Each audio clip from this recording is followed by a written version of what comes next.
Bismillahirrahmanirrahim. Mr. Farooq Kathwari, Chairman and CEO, Ethan Allen, Interior, our keynote speaker for the day. Honorable Pro-Chancellor, Rector, Board of Trustees, members at the dais, fellow faculty members and staff colleagues, distinguished guests, graduating students and their parents, Assalamu alaikum. I welcome you to the 15th convocation of LUMS. Congratulations to the graduating classes and their families. This is truly your day, as it reflects the culmination of your efforts and endeavors leading to a new era in your lives. We are now in the 18th year of academic activities at LUMS. Compared to the nearly 40 students that were admitted to LUMS in the MBA program in 1986, this academic year, 670 students have been entered into our MBA, Executive MBA, BSc Honors, BLLB, MS Computer Science, MSc Economics, and PhD programs. We have surely come a long way.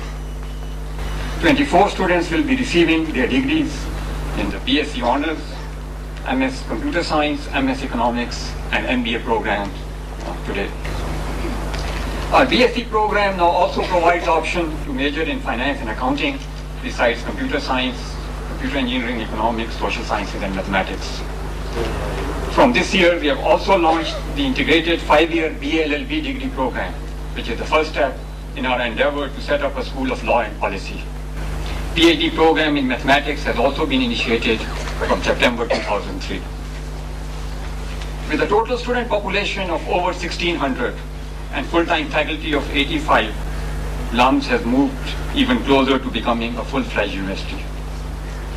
This has only been possible because of the confidence reposed in us by our students and their families, the donors, and more importantly, the marketplace. With you some of the key developments at LUMS over the past year. We have made significant progress in converting our long-term vision into reality to become a world-class university with nearly 4,000 students and 250 faculty members over the next 10 to 15 years. We have a clear roadmap that will take us to this target. Of course, adjustments and refinements will be needed as we make progress.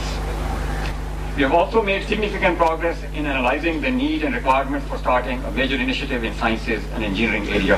First, to move ahead on several fronts, including increased focus on research output and its dissemination, renewed efforts on faculty recruitment, setting up systems and processes to make LUMS more customer-focused, cost-effective, and efficient. We have completed the first phase of the restructuring and strengthening of our administrative support functions.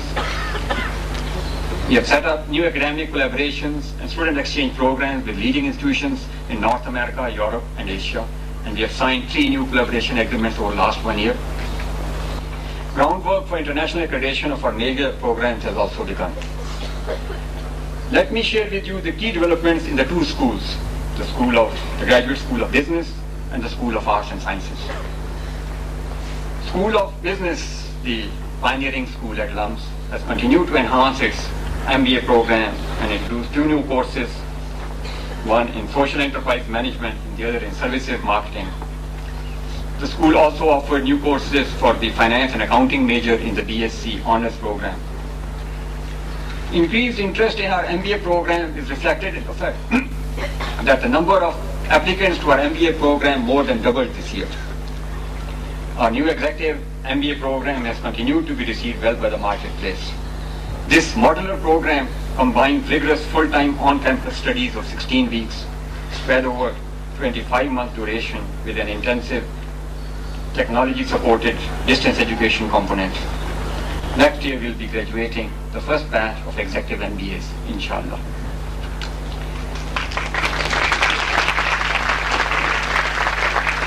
Increased efforts on development of cases has yielded publication of 32 new cases over the last year, with another 100 cases in various stages of completion. Our cases are now increasingly being used by local and international institutions. Currently, around 180 LUMS cases are being used by different universities in US and Pakistan. We also organized a case teaching workshop for faculty from other business schools in Pakistan. Business school faculty continue to publish papers in journals, conference proceedings, and as book chapters. The school has also launched its own journal, Asian Management Case Journal, which is being published by Sage Publications. The first issue of this journal will be coming out in March 2004, and this is another milestone in the development of the business. In November 2004, the school will be hosting the South Asian Management Forum, in which over 300 academics, business executives, and policymakers from the entire region, as well as other parts of the world, will be participating. And this is again a first in this country. With the induction of 2 new faculty members last year and another 3 expected to join us by summer 2004, the business school full-time faculty strength will reach 25 by the end of this academic year, inshallah. We have also made significant progress to get our business school programs accredited by European Foundation for Management Development, EFMD's ACRIS system. This will help us benchmark ourselves with the best business institutions in the world. The NGO Managerial Capacity Building Project that was launched in 2001 in partnership with the Guild University School of Management and with financial support from the Canadian International Development Agency, CIDA, has completed its first phase. We have conducted training of 66 trainers from all over the country, including a number of teachers and professors from other business schools in this country, and also completed 31 projects and internships as part of this project. Training of 600 managers in the NGO sector with the help of these trainers has already begun.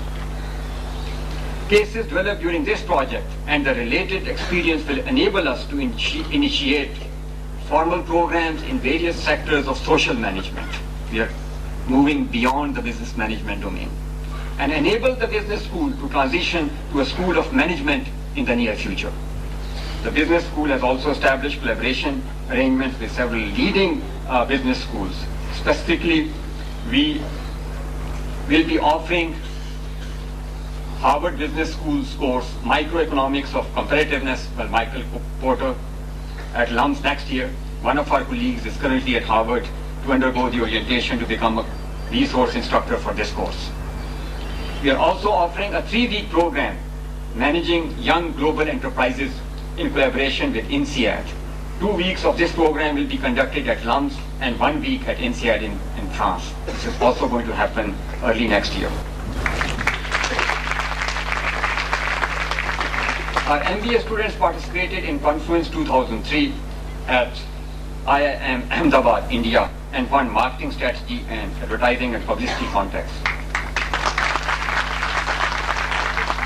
During the last year in executive education, we introduced several new programs, including market and credit risk management for banks, human resource management policies and practices, accounting for control and decision making, and effective communications in the business world. We have also continued to expand our client-specific programs during the past year. Close to 1,000 managers and executives benefited from our executive education programs in the past year.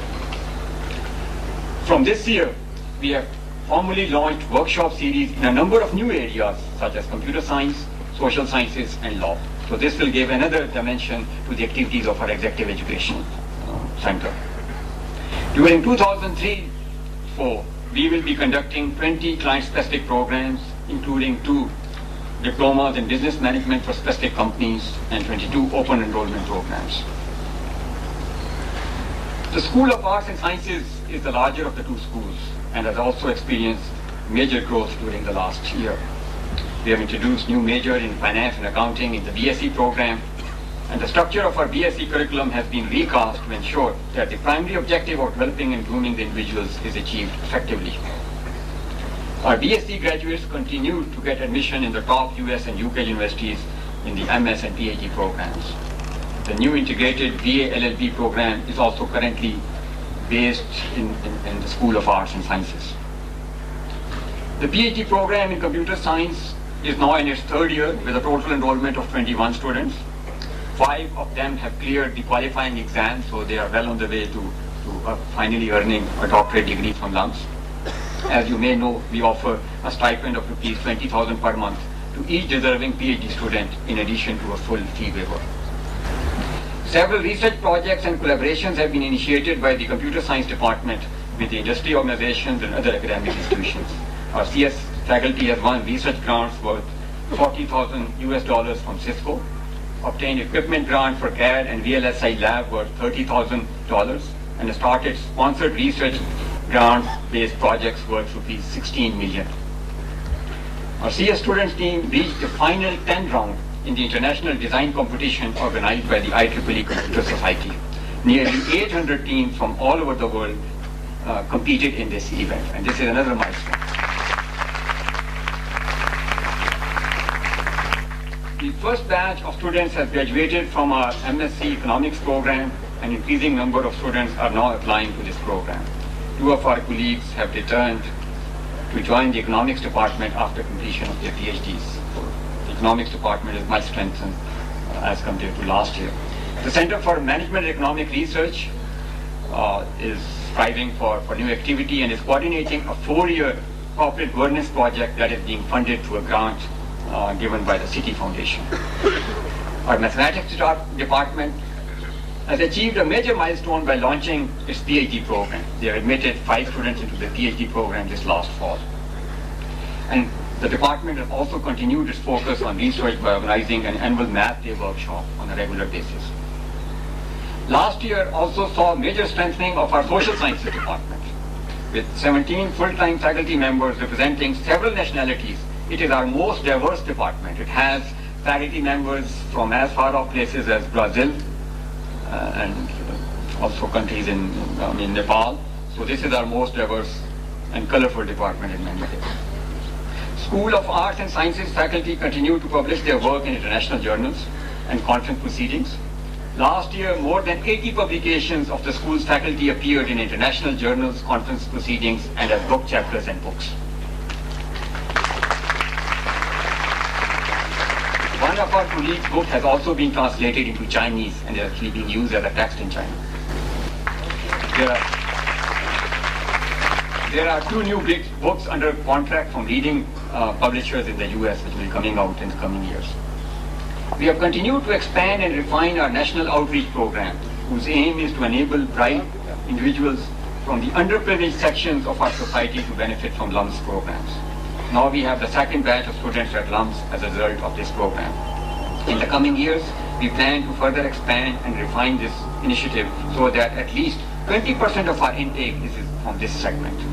A very challenging task, but this is something which is critical to make sure that LUMS stays relevant to the environment and society in which we operate.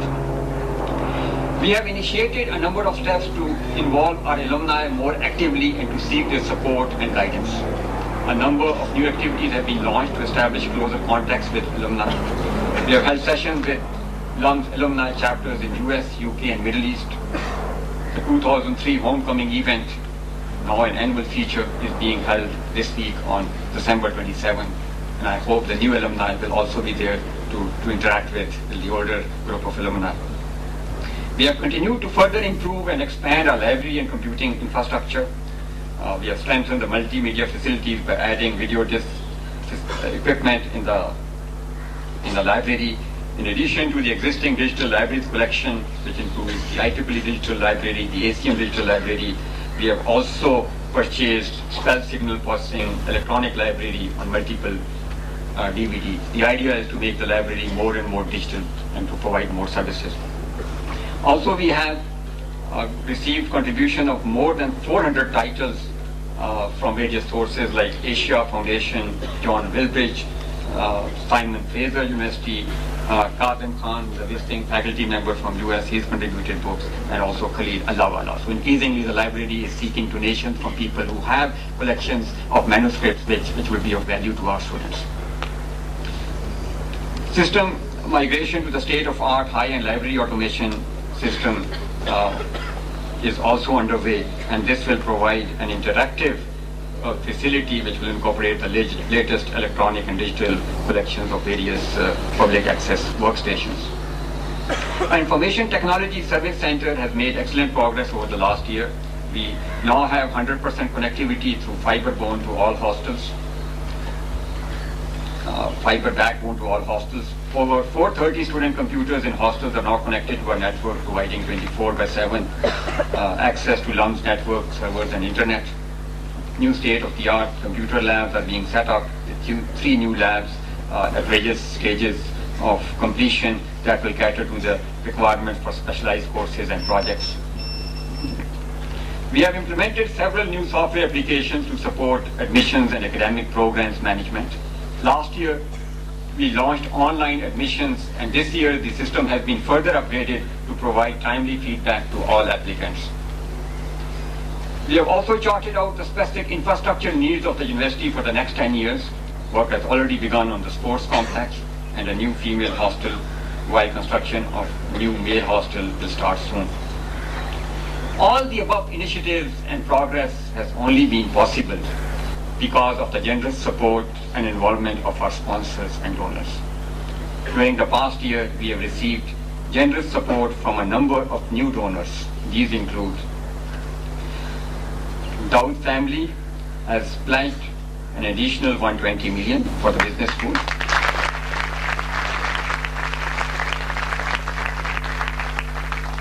Agrochemicals Pakistan, Metropolitan Bank. I'll just list out each of these organizations and individuals.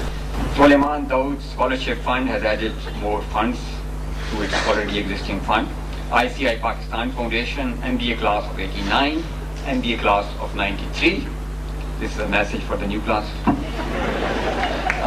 Faisal Afzal of the MBA class of 1990, Sheikh Muhammad Iqbal, MBA class of 1991, and now also a member of our Board of Trustees.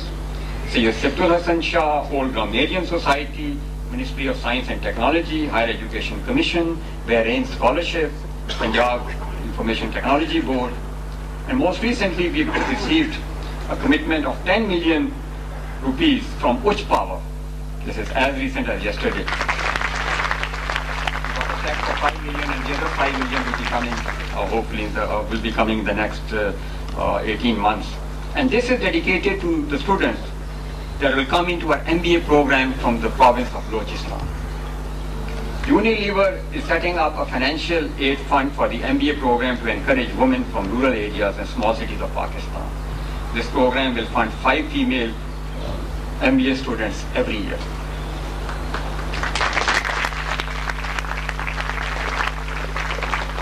This is good news for everyone. As we grow and strive harder to enhance our quality standards and at the same time reach out to bright students from underprivileged backgrounds, we require even more financial resources and support. No quality educational institution can sustain itself without generous financial support, and LUMS is no exception. Now I would like to specifically address the graduating classes. Can't resist the opportunity. You are entering the most challenging and hopefully also the most rewarding stage of your life. You will be more independent and increasingly making your own choices of career, education, and social relationships, for example. You will be more independent and increasingly making your own choices of career, education, social relationships, for example. The specific choices you make will have much more significant consequences, not only for yourself, but also for your families, country, and society. While making these choices, remember that you have a number of obligations. Firstly, to yourself.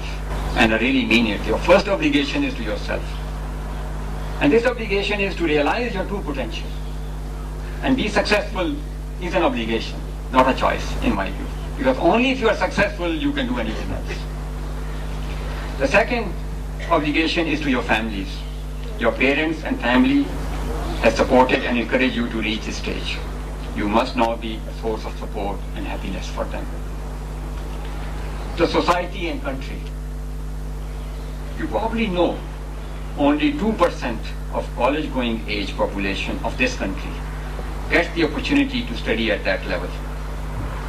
One of the lowest percentages in the entire developing world.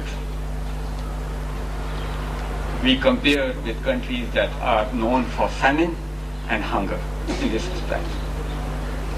And then how many of these 2% get access to the quality of education that LUMS offers? Maybe 0.002% or even less. You are very, very, very fortunate. But with this good fortune also comes responsibility. Responsibility to make the best use of this education and the obligation to help more people get to understand the value of education. And I mean true education, which opens up your mind, gives you the opportunity to explore, to be creative, to be innovative. Unfortunately, not too many people who matter in this country have this as their top priority. It is your responsibility to play your role in changing this situation through direct contribution and by acting as the conscience of the society. And the second part is probably the most important one. Nations that cannot educate their people will in due course lose the right to be nations. Help this nation realize this simple fact and to act and act soon. Time is running out fast. You must succeed where the earlier generations have failed. We all have great hopes and expectations from you. May God Almighty grant you the wisdom and the courage to take on these challenges.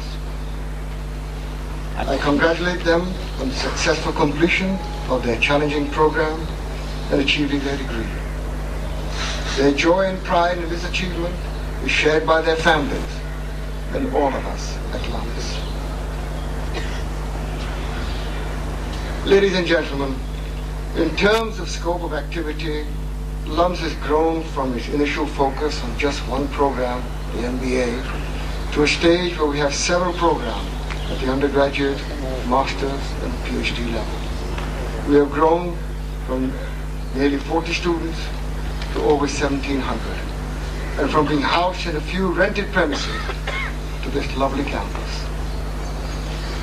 We have created an environment conducive for learning and research, and in the process have become a diverse institution known for the quality of its faculty and the quality of its students.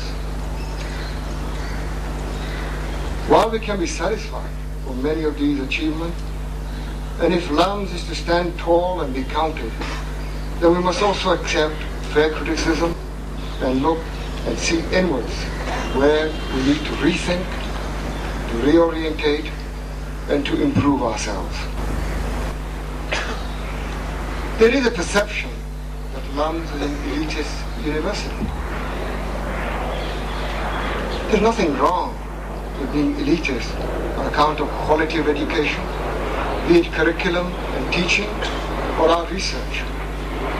But if elitism is on account of students coming from only a certain strata of our society, or our admission process not reflecting the objective situation on the ground, then it is a fair criticism and a source of concern. The greatest challenge for LUMS in the coming years is how to make LUMS more acceptable to and accessible by the mainstream of our society. How do we admit more students from the Urdu medium, from the metric and FSC stream? How do we get more students from the government schools and from schools run by NGOs such as the Citizen Foundation and CARE? How do we modify our admissions processes to equalize imbalances and cultural biases? And then, once we've got them admitted, the challenge is how we add value to students to make them suitable for our social requirements, to make them fit for the mainstream of our economic activities, namely the local companies, and in particular, the small and medium enterprises. How do we create a new class of local entrepreneurs who see local opportunities with local ideas?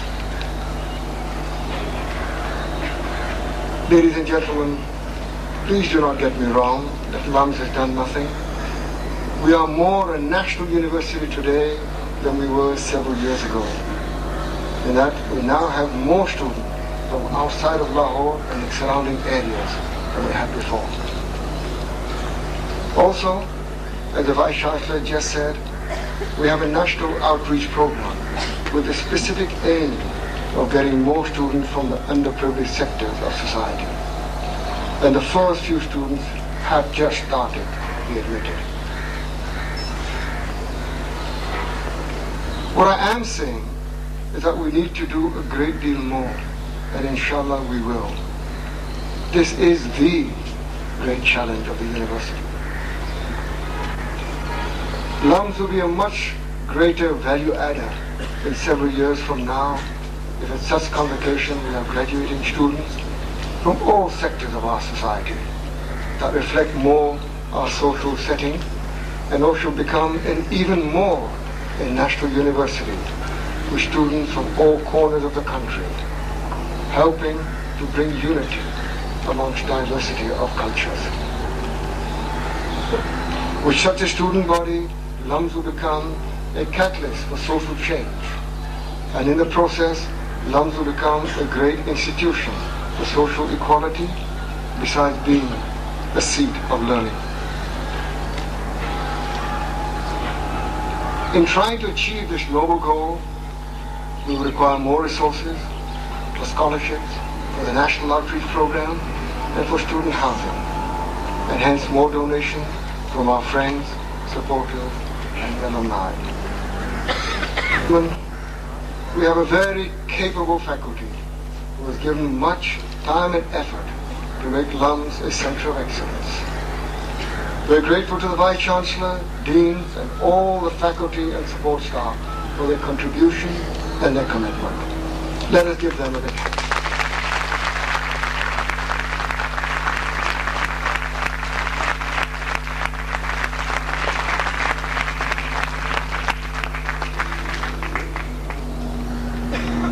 Unfortunately, one never gets too many opportunities to meet the parents. However, they have been a patient and silent partner in the learning process of their children. My special congratulations to the parents of the graduating class. Let us give them a well-deserved applause.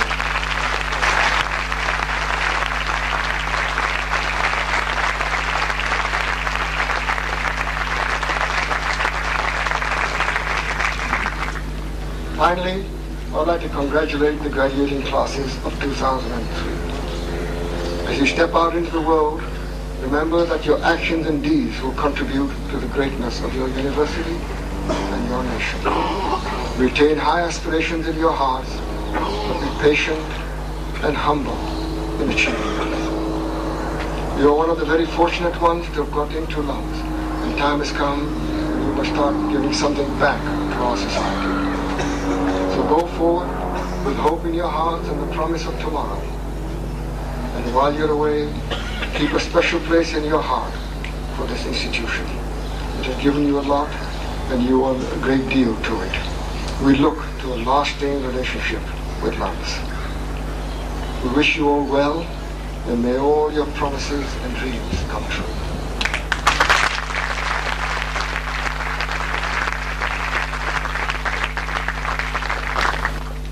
We have today with us Mr. Farooq Kathwari, President and CEO of Ethan Allen Incorporation of the United States, another one of us who has done extremely well in America, and is a true entrepreneur and a professional, and we're proud and honored to have him with us today. In conclusion, I wish to thank you all for being with us and sharing this happy occasion, and to all our friends and associates, I would like to thank you all for your continuous support. Pakistan Bangla. Bismillahirrahmanirrahim. Mr. Farooq Kathwari, the Director, members of the Board of Trustees, faculty, graduating students, ladies and gentlemen, Assalamu alaikum. I welcome you to the 15th convocation of LUMS. We cannot thank Almighty enough for having given us this opportunity to participate in the development of this center of learning.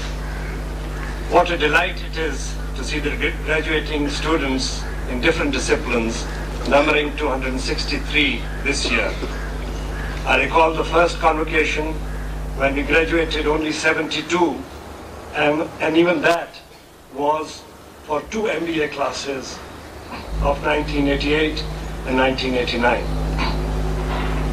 My hearty congratulations to the new graduates who have proven through their commitment, industry and hard work that they are now ready to take up bigger challenges, either to be gainfully employed or to seek more education.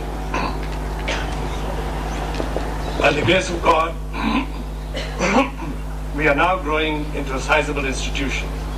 We already have close to 800 students living on the campus of the total enrollment of some 1,700. This provides new challenges for the management of the university to ensure that our facilities are kept up with the growing demands of not only the infrastructure, but also to ensure that the quality, whether of the classroom or of the playing field, is not compromised. Much of the things that I wanted to say have already been said, so I'll cut short my talk to you this morning. I have the honor to announce to this August gathering a very generous donation from Mr. Razak Dawood and his brothers of an amount of rupees 120 million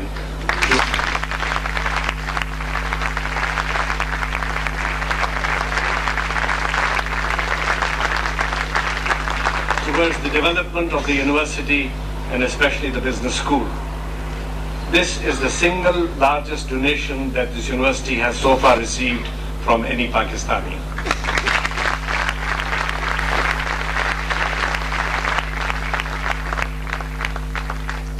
The university will remain ever grateful to Mr. Razak Dawood and his family for this generous contribution.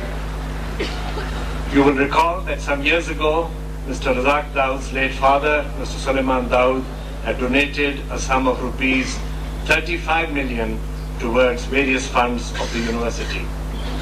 These contributions were in addition to the original donation of rupees 2.5 million that Mr. Razak Dawood gave for the establishment of LUMS.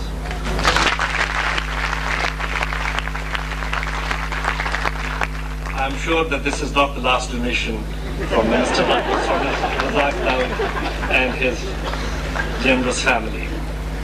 The university's needs are never satisfied, and these will increase continuously in the future.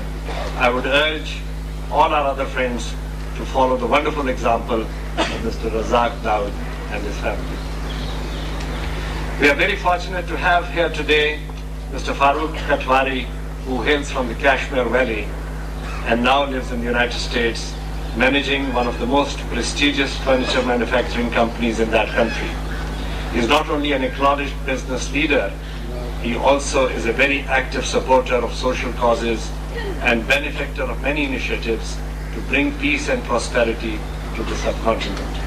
I now request Mr. Kathwari to share his vision with us. Mr. Babar Ali, Vice Chancellor, the faculty, esteemed guests, and the graduating students, Assalamu alaikum. It is a great privilege and honor for me to be with you at this important event. I would like to congratulate all the graduates and their families on this momentous occasion. Also, to my congratulations to Mr. Babar Ali and his associates for his leadership in developing this institution, and to all the faculty and staff in making this a world-class educational institution.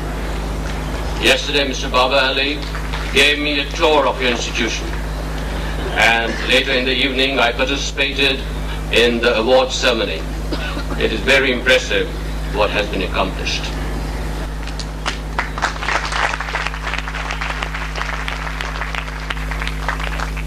I am privileged to share my thoughts with present and future leaders who must play a great role in shaping the debate for the future. I strongly believe that the responsibility of leadership is to shape the debate, to project the right attributes, whether in a business enterprise, in civil society, and even in our religions.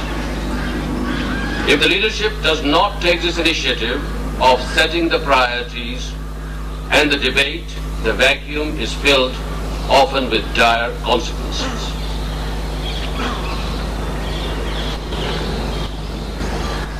Lahore has a great history, being on the crossroads of interacting with many civilizations and ideas from several thousands of years. There are few places in the world that can match the history and culture of Lahore.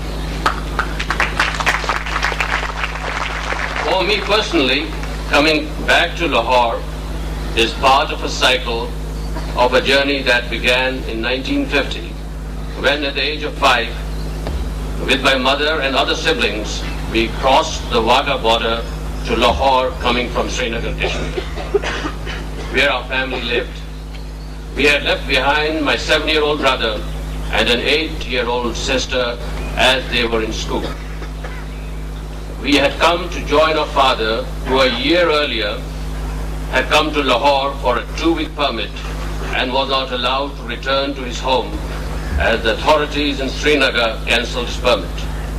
He decided to take a leadership role in Azad Kashmir. We thought we were here for a short visit and that Kashmir would be reunited. Those were challenging times. We lived for 10 years in Murree, Muzaffarabad and Rawalpindi, often visiting Lahore in winters. At the age of 15, we again from Lahore crossed the border and journeyed to Srinagar, Kashmir, to be reunited after 10 years with our siblings and our family. Now, I lived in Kashmir, in Srinagar, Kashmir for the next 5 years, going to college and participating, as many students did at that time, in student activities, in protests demanding dignity for the Kashmiri people. I also spent a great deal of time playing cricket and being the captain of our team. I learned a lot about teamwork, the issue of human rights, and focus during those years. At the age of 20, I once again crossed into Lahore, 1 week before the 1965 India-Pakistan war, and on the fateful day of the start of the war, I was here in Lahore and saw the perils this great city faced. Lahore welcomed me with its usual hospitality, and after the end of the war, I was given traveling documents to leave for the US for the next part of my life journey. As you can see, Lahore has been very much part of my life journey, and it is with much affection that I return to this historic city and your well-respected institution. I mentioned that I believe that the main responsibility of leadership is to shape the debate for their enterprises and societies. Debates and priorities are always shaped by leadership, and in case leadership fails to take this opportunity and responsibility, the vacuum gets filled with people with louder voices and the most extreme agendas, often with projection of hate, oppression, intolerance, injustice, and maintaining the status quo. I have the privilege of being the Chief Executive Officer of one of America's well-known and well-respected business enterprises. Ethan Allen is a 72-year-old vertically integrated company, from design of product to manufacturing in the United States and other countries, of marketing and retailing of home furnishings throughout North America and in several other countries, including China. When I took charge in mid-1980s, Ethan Allen needed a major reinvention. The products were no longer relevant. The marketing and manufacturing needed a major overhaul. The challenge was to change the image of this well-established enterprise with over a 90% brand recognition. And it often happens, the management of the company were comfortable with the status and felt there was no need to change. Reinvention means taking a fresh look at the problems and challenging assumptions of the past. In going through any major reinvention or new ideas, one has to understand and plan that ideas will generally be first rejected, then tolerated, and finally there is a chance of acceptance. Reinvention is key to continued vitality of any institution, and reinvention takes place either unconsciously, which is most of the time, or consciously, which is obviously the preferred method. I also believe that relying on hope is not a good method. Another important factor to keep in mind that with the rapid changes in the world, in every field, the cycle of reinvention is becoming shorter. A first major step in reinvention is that a core leadership group needs to be formed which accepts and embraces the need for change and helps in shaping the agenda and the debate for the rest of the organization. In the case of Ethan Allen, I established a 40-member advisory group of our leaders known for their leadership quality, entrepreneurship, and well respected by their peers. This group was key to helping transform Ethan Allen during the last 15 years and has played a vital role in marketing the ideas and taking the leadership initiative for change. I also believe it is the responsibility of leadership to establish the overall environment and guidelines under which the enterprise will operate. In other words, every institution is defined by the culture that the leadership creates. As you all know, much has been written about management and leadership principles.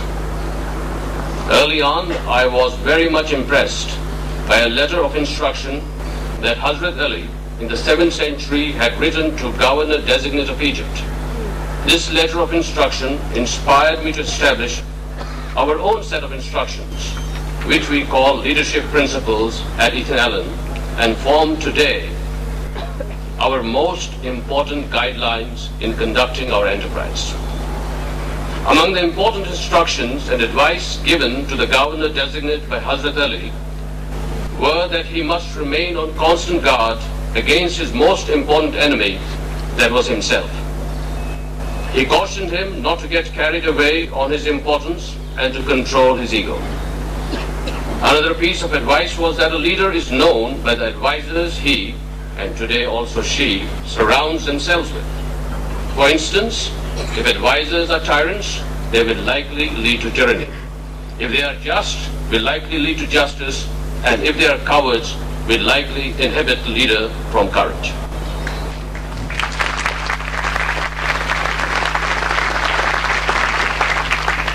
The Ethan Allen leadership principles have helped us to create a unique culture which has developed a highly motivated 10,000 associates.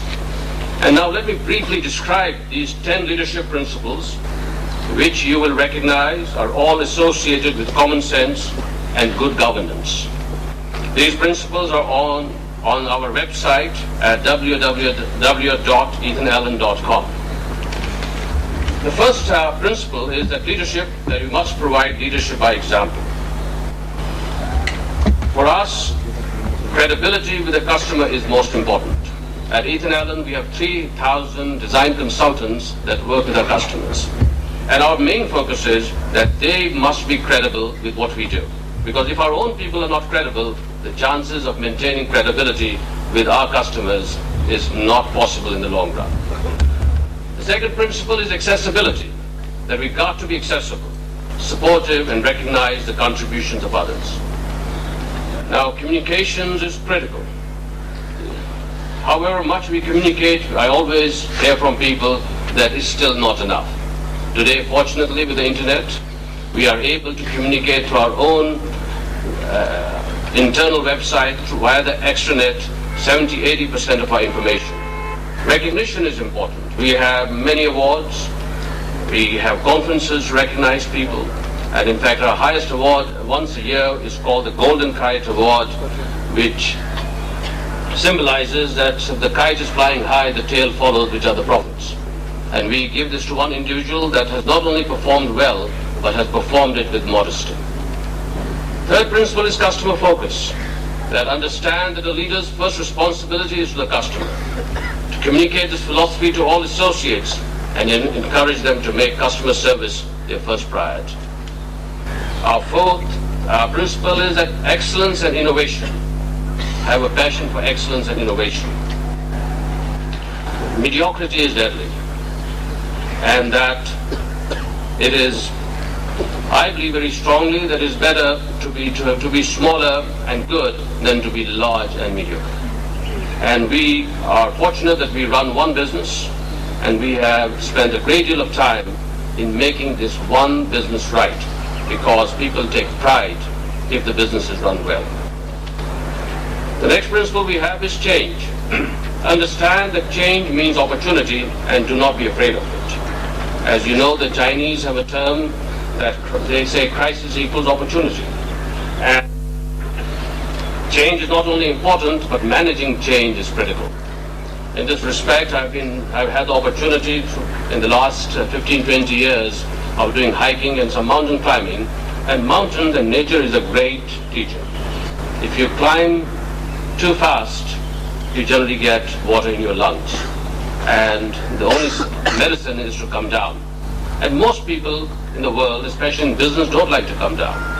And it does make sense sometimes to come down to stabilize yourself before you go back again. And change also means managing expectations. We run a public company, and those of you know the public markets, that you have to deal with financial institutions, Wall Street in America. So managing expectations is important, because most of the time we are judged by the expectations we create rather than our results. The next principle we have is speed. That is, to maintain a competitive advantage by reacting to new opportunities with speed. In business, as in other institutions, agility and entrepreneurship are critical. The next principle we have is hard work.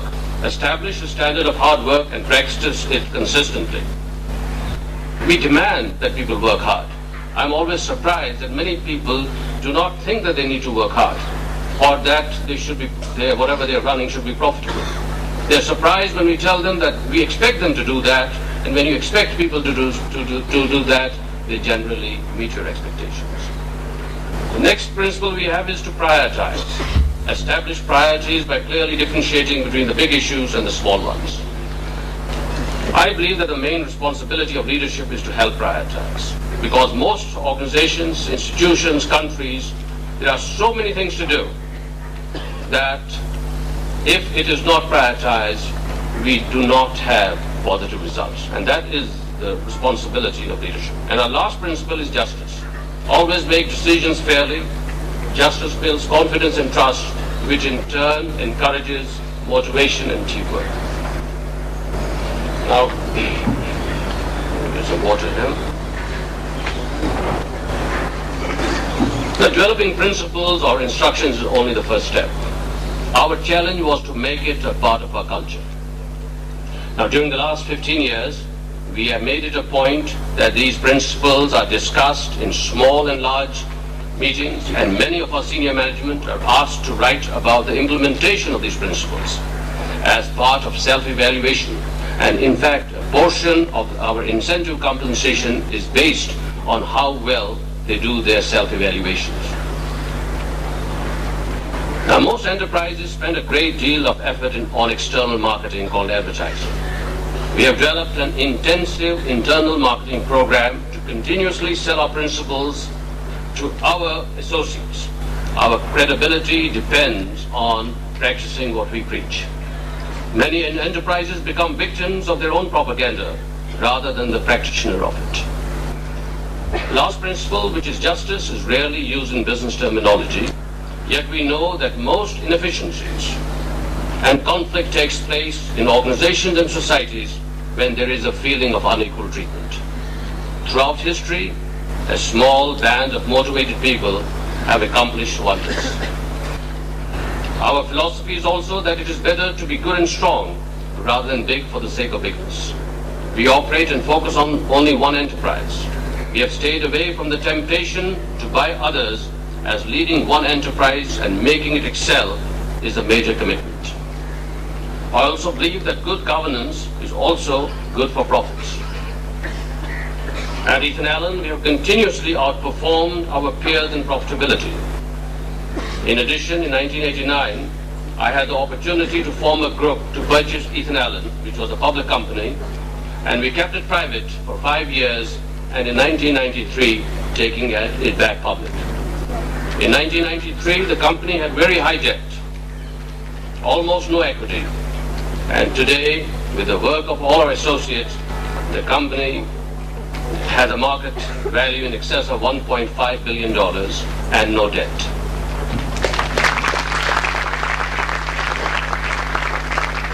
Our success to a great degree is attributable to developing a great motivated team, the basic fundamentals of which I learned in Kashmir as a captain of our college cricket team. I mentioned that Ethan Allen had a 90% brand recognition in the mid-1980s. It was a known brand, but was losing the most important attributes of a brand, that is being a preferred brand. Being known is no guarantee of being preferred. The challenge for leadership in every aspect, whether a business enterprise, a social institution, a nation, or a religion, is to create a preferred brand. A preferred brand must have positive attributes, and then on a proactive basis, those attributes need to be projected repeatedly. This is where leadership comes in and establishes their main job to practice and project the positive attributes. Now let me turn on another subject that has been mentioned before and is important to me, is the situation of Kashmir.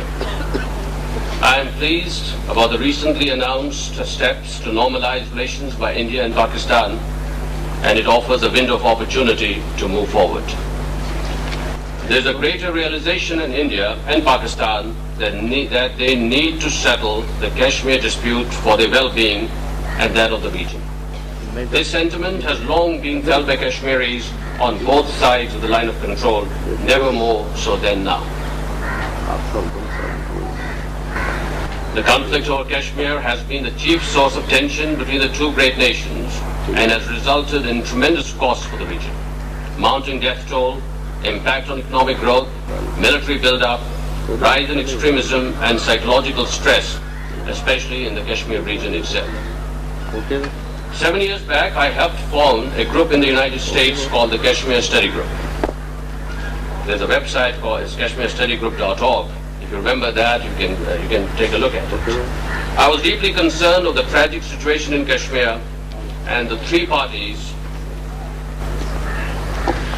were engaged in a no-win situation. The group consists of 25 members with political, diplomatic, and academic backgrounds with great deal of expertise in South Asia. The objective was to help shape debate by moving people away from the old, rigid positions and to consider new ideas. As it has done so, the Kashmir Study Group has won the attention and respect of Pakistanis, Indians and Kashmiris alike as a serious, innovative and objective organization dedicated to finding ways to move forward to a Kashmir settlement. I have had the opportunity during the last several years to interact with the leadership of Pakistan, India and the leadership on both sides of Kashmir. As I said, I'm gratified that today there's a greater opportunity to move forward and the realization that new thinking is required by all parties. The current initiatives are being taken by the leaders of the region, and as I have stated, it is the responsibility of the leadership to shape ideas that will help in the resolution of this problem in a manner that is peaceful, honorable and feasible.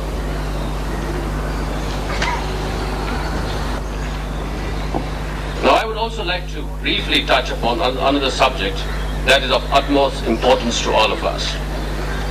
Today there's a great deal of focus on Islam, and we know the major perception, especially in the West, is that Islam is a religion of violence and intolerance.